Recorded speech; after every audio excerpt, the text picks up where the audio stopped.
حضرت مولانا زکریا رحمۃ اللہ علیہ ان کے لیے دعا کہ اللہ مغفرت فرمائے. اب ان کی باتیں کوئی کتاب پڑھ لو ان کی، آپ بھی کی اس میں ان کی باتیں ہی ہیں.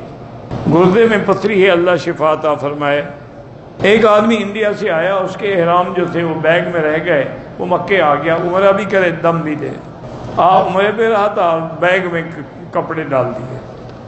میں نے عمرہ کیا، گھر گئی، احرام اتار کے بال کاٹے تھے. احرام اتار کے ہی کاٹنے ہوتے ہیں، یہ کون سا کہ کپڑا بھی بندھا رہے اور بال بھی کٹ جائیں، پھر تو دوپٹہ کاٹتی نا آپ. ایسے عقل پتہ نہیں کیسے عقل لڑاتی رہتی ہیں. مسجد عائشہ سے عمرہ ہو جاتے ہیں. ہاں بالکل، ہمارا تو ہو جاتا ہے، حنفی مسلک میں تو سب کا ہو جاتا ہے. میرا بھائی بری عورتوں کے ساتھ لگا ہوا ہے، اس کے لیے دعا کرو. مسجد نبوی ہو یا مسجد الحرام ہو، جو لوگ امام سے آگے کھڑے ہوں گے ان کی نماز نہیں ہوگی. میرے والد کی عمر 79 سال ہے، مدینے سے آئے، عمرہ کیا، صبح کے 4 بج چکے تھے. والد صاحب کہا، حلق سے انکار کیا اور کپڑے تبدیل کر کے سو گئے. منگل کو دوبارہ راضی کے احرام پہن کے حلق کرایا.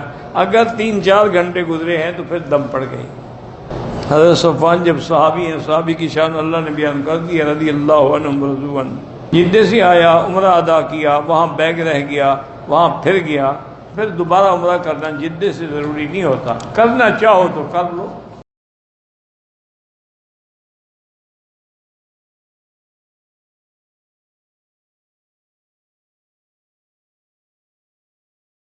بھائی گزارش یہ ہے کہ مرنے والے کا 3 دن جو ہے سوگ منانا، یہ شریعت میں ہے کہ 3 دن اس کا سوگ منائیں، اور میت والے گھر سے کچھ نہ کھائیں، بلکہ ہمسائے اور دوست احباب جو ہیں وہ 3 دن تک کھانا پکا کے ان کو بھیجا کریں، اور لوگ جو آئیں وہ ان کے لیے دعا کریں کہ اللہ ان کو صبر جمیل عطا فرمائے اور اللہ تعالیٰ ان کے درجات بلند کرے.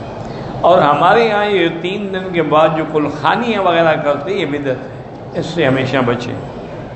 جو نماز نہیں پڑھتی عورت، ساری زندگی نہیں پڑھی، تو امام احمد ابن حنبل رحمۃ اللہ علیہ کے نزدیک تو کافر ہے. جنت کا کیا معنی؟ امام احمد ابن حنبل رحمۃ اللہ علیہ اور شیخ الاسلام ابن تیمیہ رحمہ اللہ اور شیخ الاسلام ابن القیم رحمہ اللہ اور امام محمد بن رجب الحنبلی رحمہ اللہ وہ فتویٰ دیتے ہیں کہ جو بندہ مرد یا عورت بالغ ہو کے بغیر عذر کے ایک نماز بھی چھوڑ دے وہ کافر ہو جاتا ہے. اور اسی بے نمازی کی حالت میں اگر وہ مر جائے تو امام صاحب نے لکھا ہے کہ لا یصلی علیہ، اس پہ جنازہ نہ پڑھو، وہ کافر ہے. ولا یدفن فی مقابر المسلمین، نہ اس کو مسلمانوں کے قبرستان میں دفن کرو. تم نے تو ساری زندگی نہیں پڑھی، اس کا کوئی علاج ہے؟ لیکن ابھی بھی موقع ہے، زندہ ہو توبہ کر لو، اللہ معاف کر دیں گے. آئندہ کے لیے پابندی کر لو. تو اللہ تبارک و تعالیٰ کی توبہ کے دروازے ابھی بند نہیں ہوئے. امام ابو حنیفہ رحمۃ اللہ علیہ فرماتے ہیں کہ تارک نماز جو ہے وہ کافر تو نہیں ہے، لیکن اس نے کام ایسا کیا ہے جو اس کو کبھی کفر تک لے جائے گا. لہذا کیا کرو، یعذر ویحبس، اس کو قید خانے میں بند کر دو جب تک توبہ نہ کرے، اور اس کو تعزیر سزا بھی دو. لیکن ایک امام کا تو بالکل کھلا فتویٰ ہے کہ وہ کافر ہے. میری سسرال والے گالیاں دیتے ہیں، بہرحال صبر کرو، صبر سے بڑا کوئی علاج نہیں ہوتا ہے. ایک آدمی کب تک گالیاں دے گا؟ تم چپ کر کے کھڑے رہو. کتنی گالیاں دے گا؟ گالیاں دیتے دیتے زبان خشک ہو جائے گی، دماغ پاگل ہو جائے گا. آپ بالکل چپ کر کے کھڑی ہے، ایک لفظ کا بھی جواب نہ دیں. گالیاں بڑھتی تب ہیں جب وہ ایک نکالتے ہیں، تم بھی اللہ کی رحمت سے 3 نکالتی ہو، تو پھر ختم کیسے ہوں؟ بہرحال صبر سے اس کے خلاف کوئی علاج نہیں ہے. جو قرآن پاک پڑھا ہوا نہ ہو سنتا رہے، ٹیلی فون میں فیڈ کر کے ہیڈ فون لگا کے سنتا رہے. انگلی رکھ کے پڑھنا یہ جاہلوں والی بات ہے کہ انگلی رکھتے جاؤ. انگلی رکھنے سے کیا ہو جائے گا؟ قرآن زبان سے پڑھا جاتا ہے، انگلی سے تو نہیں پڑھا جاتا. قرآن پاک کو چومنے کا حکم شریعت میں نہیں ہے، نہ کسی حدیث مبارک میں ہے کہ حضور پاک نے چوما ہو یا صحابہ نے چوما ہو. حیض کی حالت میں عورت قرآن نہیں پڑھ سکتی حنفی مسلک میں. حنابلہ کے نزدیک اگر وہ معلمہ ہے، قرآن پڑھانے والی ہے، تو وہ کہتے ہیں پڑھا سکتی ہے. لیکن حنفی کہتے ہیں کہ نہیں، جب وہ حالت حیض میں ہے یا حالت جنابت میں، نہ قرآن کو ہاتھ لگائے اور نہ قرآن پڑھے. باقی وظائف جو ہے نا وہ پڑھ سکتی ہے، سبحان اللہ، الحمدللہ، استغفر اللہ، درود شریف، کلمہ شریف، وہ پڑھ سکتی ہے۔ میری شادی کو 7 سال ہو گئے ہیں، ایک ہی بیٹا ہے، ڈاکٹر نے کہا ہے کہ اور اولاد نہیں ہوگی۔ بہرحال ڈاکٹروں کے ہاتھ میں تو نہیں ہے، وہ بظاہر اسباب کو دیکھ کے کہتے ہیں، لیکن آپ اللہ تعالیٰ سے امید رکھا کریں، اور جو قرآن میں دعائیں ہیں نا اولاد کے لیے، رب لا تذرنی فردا وانت خیر الوارثین، رب حب لی من لدنک ذریۃ طیبہ انک سمیع الدعاء، یہ دعائیں ہر نماز کے بعد پڑھا کرو۔ کہتے ہیں کہ ہم اپنے ملک میں مسجدوں میں عود کی لکڑی جیسے یہاں سعودی عرب میں جلاتے ہیں خوشبو کے لیے، وہاں مسجد میں جلائیں، کوئی بات نہیں، ٹھیک ہے، مسجد میں تو خوشبو ہونی چاہیے۔ بہرحال گزارش یہ ہے کہ کارپیٹ کے نیچے جو فوم ڈالا جاتا ہے تاکہ ذرا نرم ہو جائے، اس پہ نماز پڑھ سکتے ہیں، وہ اتنا نہیں ہوتا کہ آدمی کی پیشانی اس پہ کھب جائے۔ صحابہ کے اصل تو اصول یہی ہے کہ علیہ السلام پیغمبروں کے لیے ہے، اور صلی اللہ علیہ وسلم میرے آقا کے لیے ہے، رضی اللہ عنہ صحابہ کے لیے ہے، اس کے بعد جو تابعین، تبع تابعین، مجتہدین، محدثین، فقہاء، اولیاء، ان کے لیے رحمت اللہ علیہ ہے۔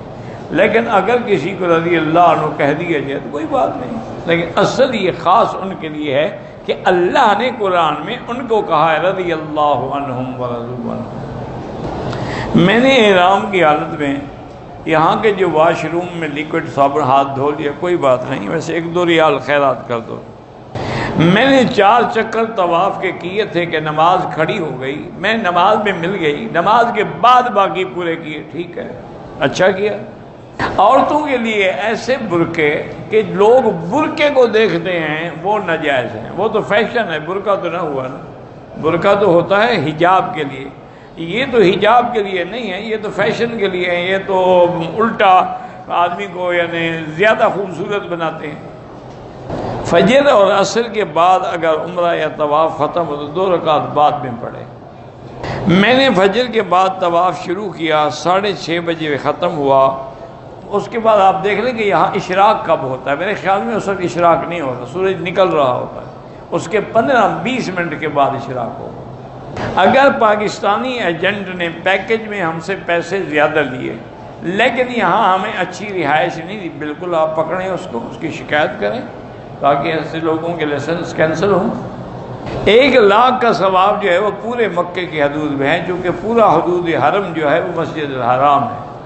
رمضان رحمتوں کا مہینہ ہے، سب سے بہتر ذکر جو ہے افضل الذکر لا الہ الا اللہ محمد الرسول اللہ۔ کہتے ہیں کہ اسلام میں 3 دن، 10 دن یا 40 دن جو تبلیغ میں لگاتے ہیں، ساری زندگی بھی لگاؤ تو کم ہے۔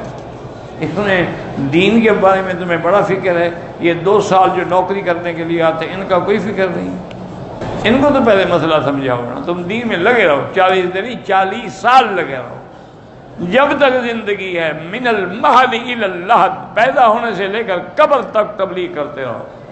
ہم 8 لوگ عمرے پہ آئے ہیں، اللہ کو قبول کیا، میرے بھائی تو گھر آنے دیا نا، آپ جس بھائی سے ناراض ہوں اس کو گھر آنے دیتے ہیں، تو اللہ بھی راضی ہے تو گھر بلا لیا۔